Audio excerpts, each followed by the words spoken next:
El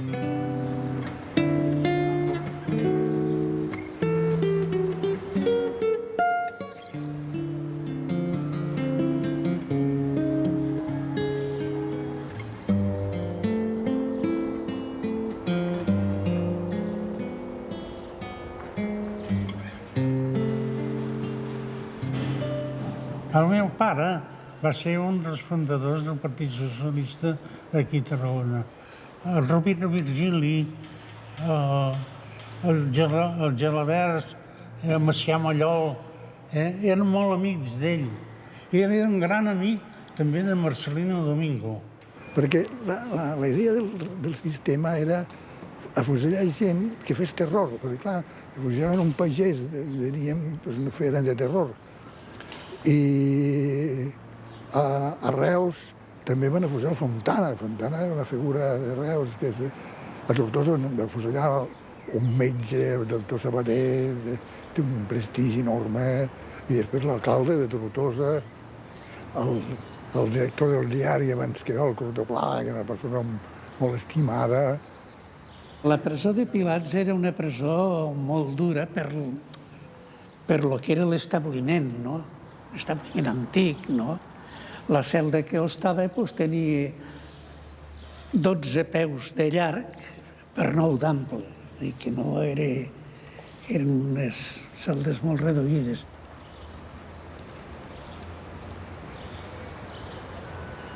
De tornada cap a Tarragona, un amic de mon germà gran em va explicar ja tot el que passava aquí a Tarragona, la gent agafada, els afusellaments que hi havia.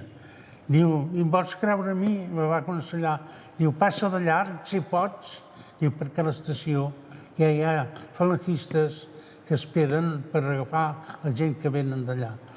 Diu, perquè si no, diu, vosaltres sou molt coneguts, diu, no passaràs malament. Home, jo estic molt tranquil, li vaig contestar. Jo, molt jovenet, doncs era redactor del diari El Pueblo de Tortosa, un diari republicà.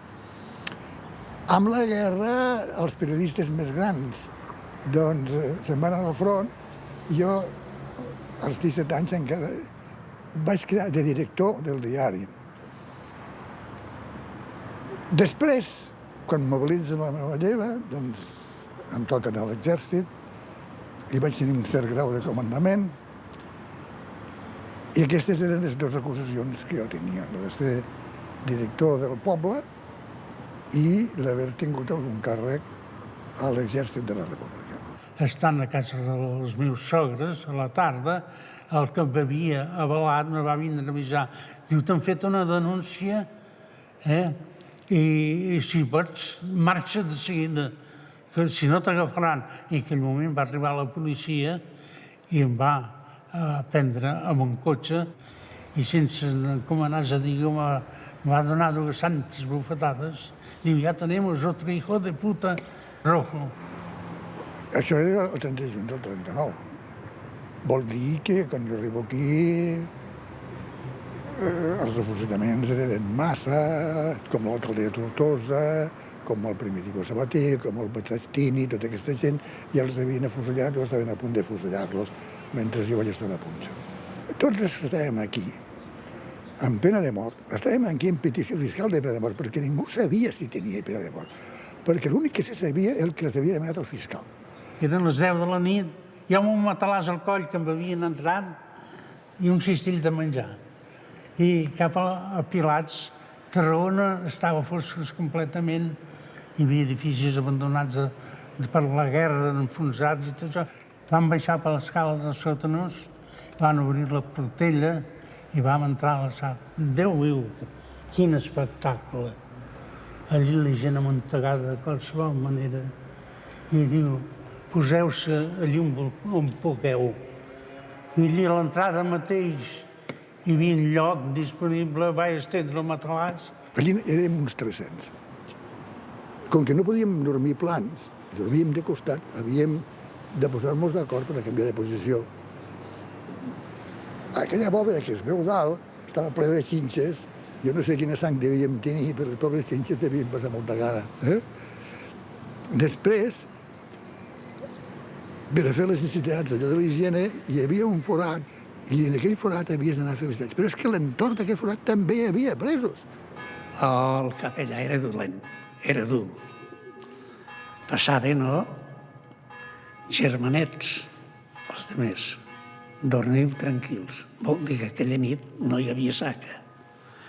Passava per la meva celda rosegant els peus, no? I vol dir que si no et dia bona nit, en un demà t'afusellaven. I això va durar, pues, anys. A les 7 del matí van tocar la trompeta. Vaig sentir la trompeta durant molts anys, Es van fer formar tots a passar llista. I això era una cosa novetat nostra. Al cap d'un rato van baixar uns ranxeros amb una boiola plena de cafè, un cotxeron d'aigua bruta i un xusquet, i tancats i barrats. Normalment m'aixecava a les 6 o les 7 del matí, no? I em rentava, no? I, en fi, ja...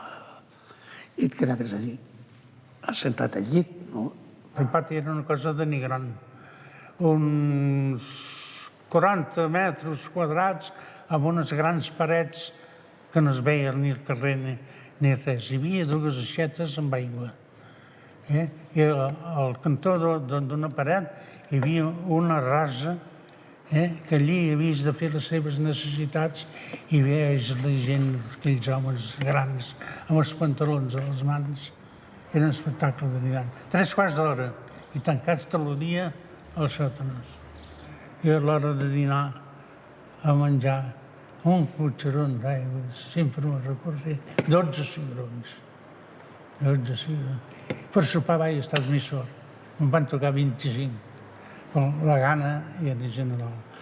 El dia que van donar Garrotville a 2 germans, el funcionari va vindre a dormir a la meva celda. No va poder aguantar la cosa marejant, no? I em va dir, Leandre, deixa'm estar al teu llit, que jo estic marejant. Era un funcionari de Batea.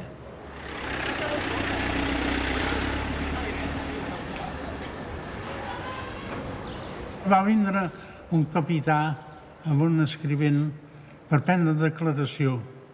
I el primer que em va dir, limítese a contestar sí o no. ¿Era usted comunista? Nunca le he dicho que conteste sí o no. En total.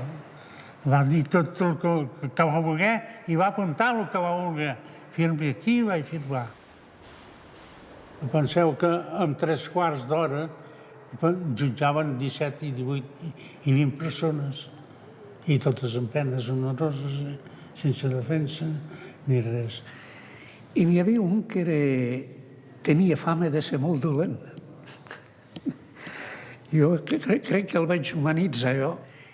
I quan tenia la màquina a la butxaca rascant-se, podies esperar la pallissa. I jo me'l miro, dic, quan miro la seva cara, veig la cara del meu pare. Què va? Fora de joc. Que no em va tocar. Els guardians de presons, això, a pesar de la seva agressivitat, el que preocupava és les execucions. Va ser permanentment execucions. Això és terrible durant tots aquests anys. Vol dir que era un ambient de terror aquí. I a mi m'han posat a reclusió perpètua i vaig estar potser aquells 40 o 50 dies sense saber una cosa o una altra, perquè n'hi havia molts que es posaven en reclusió perpètua i els anaven a buscar i els afusellaven també. És a dir, que tenies un rau fins que no firmaves això. Cap de 30 o 40 dies vaig firmar. No em vaig ser la idea d'estar condenat a mort. No ve explicació entre mi, no dir per què em s'ha condenat a mort a mi, no. En fi, veig que tenia una tranquil·litat en mi que dia que collons he fet jo per aquí. La meva mare va recollir totes les cartes i es guarden, i encara les conservo. Es nota que mentre si m'afusellen o no m'afusellen, tot el que jo he escrit és coses del dia. I a partir que firmo la creació perpètua ja només parlo de futur. Després va haver-hi també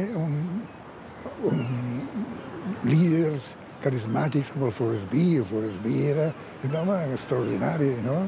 Que jo l'explico que se'l van emportar abraçat allà amb el fill, que no hi havia manera de desenganxar-lo, jo estava allà. El meu pare el van portar cap a la Punxa, després el van apallissar. No, tenia 62 anys, 63 anys. I també va anar al Consell de Guerra el mes de juliol i van portar cap a Pilots. A entrar a Pilots es van trobar després de 2 anys que no s'havien vist. Va entrar tot alterat perquè no li van deixar dir res en la seva defensa.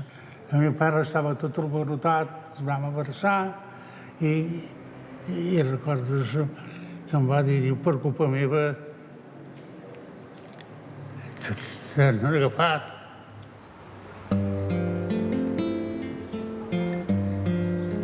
Venir aquí, tornar a veure la sala Pilats, la sala primera i tot, vol dir... Jo els veig en aquella gent. Vosaltres sentiu parlar-ne, sentiu el que jo explico, sentiu els noms, però jo és que els veig.